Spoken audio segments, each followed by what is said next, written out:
Hi, welcome to my channel. I wanted to teach you guys today how to make chicken tonkatsu, but first I want to teach you how to make an Asian cucumber salad, which is the perfect pairing to this dish. Simply to die for. Okay, so you want to get your 2 cucumbers and then you want to peel some of the skin off. I don't take it all off because, you know, a lot of the vitamins and stuff are in the skin. So you just kind of want to take a little bit of it off like that on both cucumbers. Okay. Then you want to cut the ends off like so.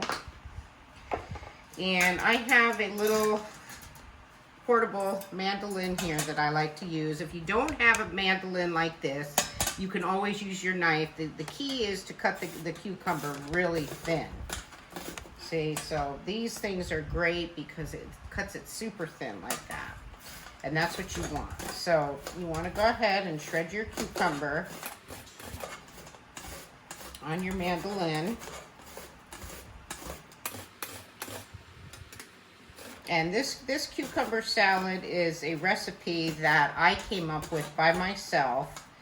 So you probably can't get it anywhere else.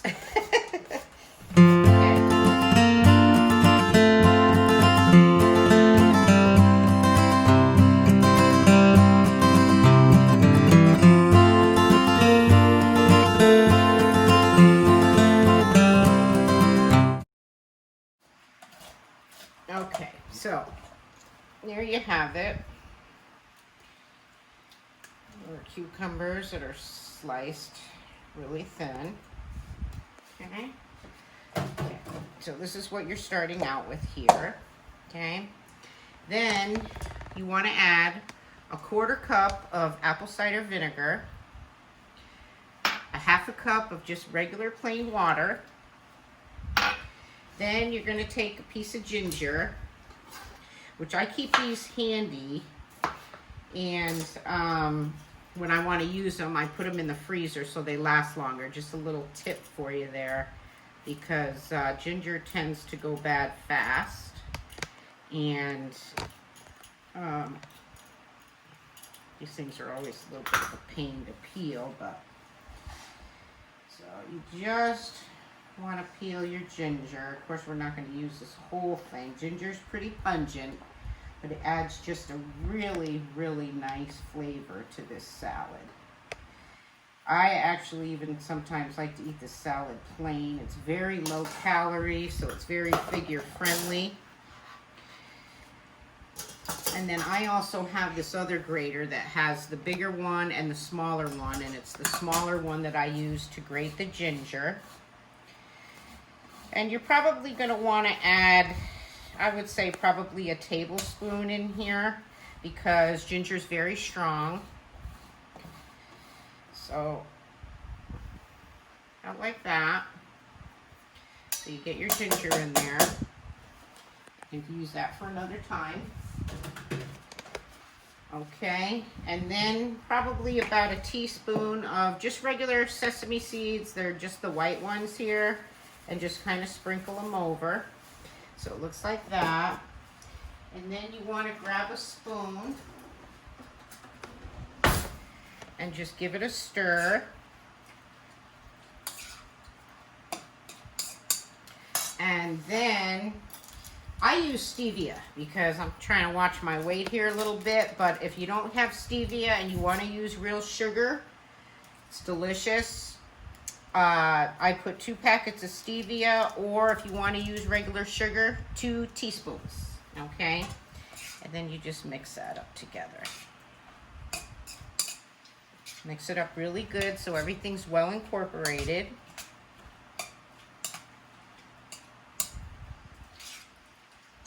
And then you want to set it aside and just let that ferment for a little bit while we're preparing the tonkatsu. Okay, let's begin to do the chicken tonkatsu now.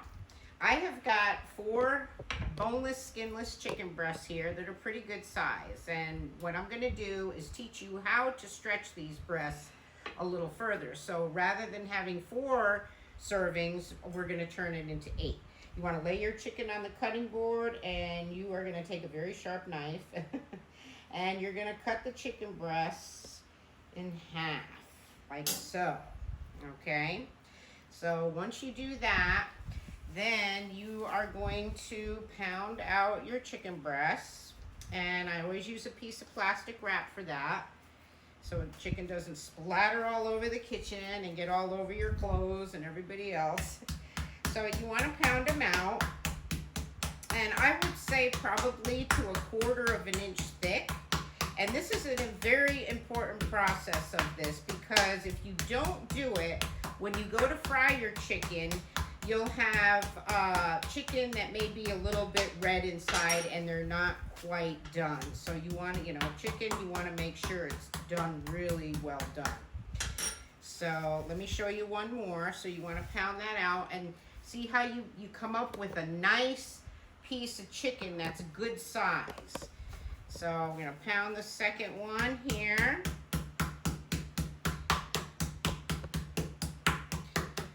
And it doesn't take much. It's a very quick process. You take your frustrations out too. Okay. Then you simply just set it on a plate or a platter, and then you finish the rest.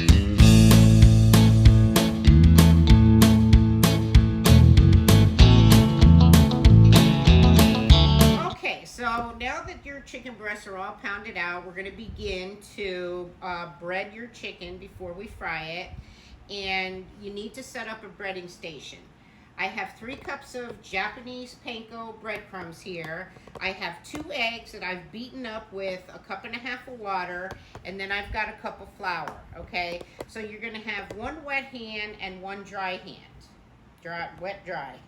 I always use my left hand for the wet, and then I come back with my dry hand, and you want to coat your piece of chicken with flour here, shake the excess off, and then it goes into your egg, and you want to make sure that you do both sides, and then into the breadcrumbs, okay? And then you want to cover your breast with the breadcrumbs. I usually give it a little flip and press it down, shake the excess off, and then onto your platter, okay?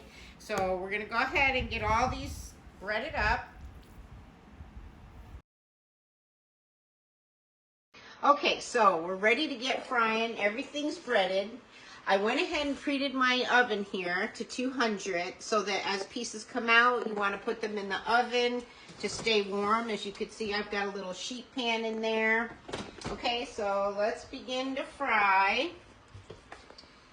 So, oh, one last thing. The oil, what I do is I just put a little bit of water on my fingertips and splat it in there, and when it starts to sizzle, I know my oil's ready, okay? I'm not using any kind of thermometer or anything. So, just a lot easier to remember that. Okay, so you want to get a good size frying pan too.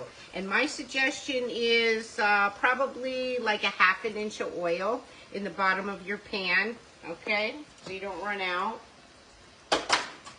So when this browns up on this side, we're going to go ahead and flip it. You want to make sure they're a nice golden brown.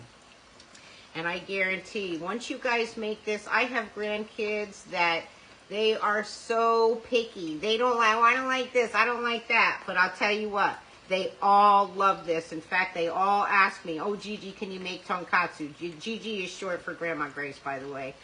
But, yeah, everybody, I have never met a person that does not like this tonkatsu. It's absolutely delicious. So, probably about 2 minutes aside. You don't want to mess with them really too much. Just leave them sit. They brown up pretty quickly. Normally I put the fan on too, but I didn't want to do it because the video, so.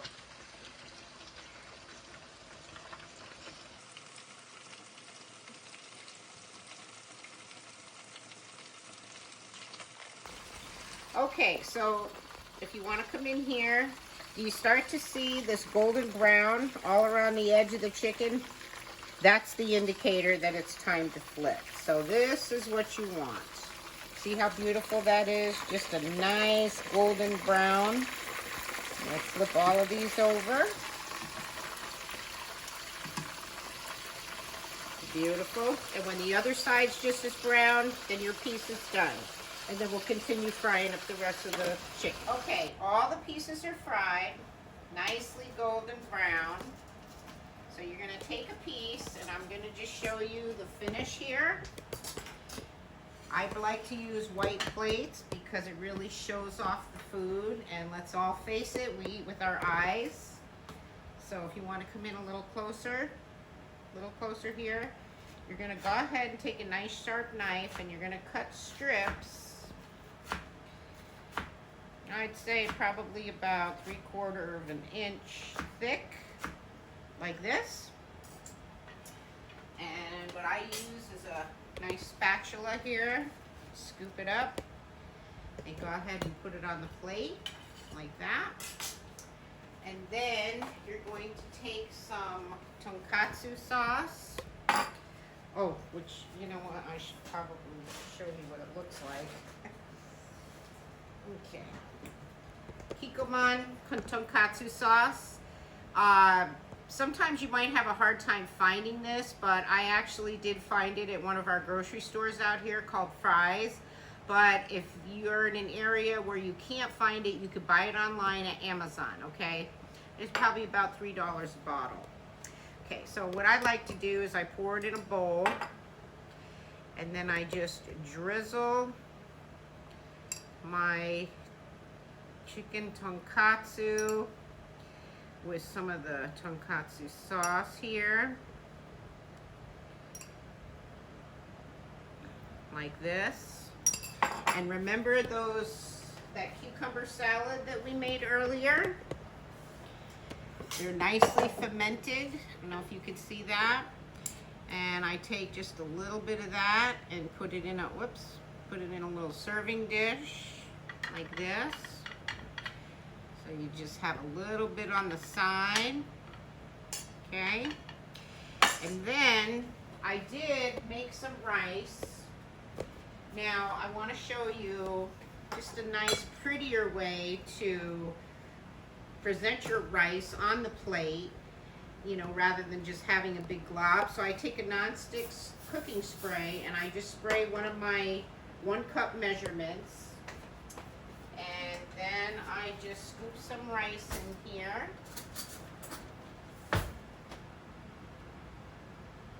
And this is just plain white rice.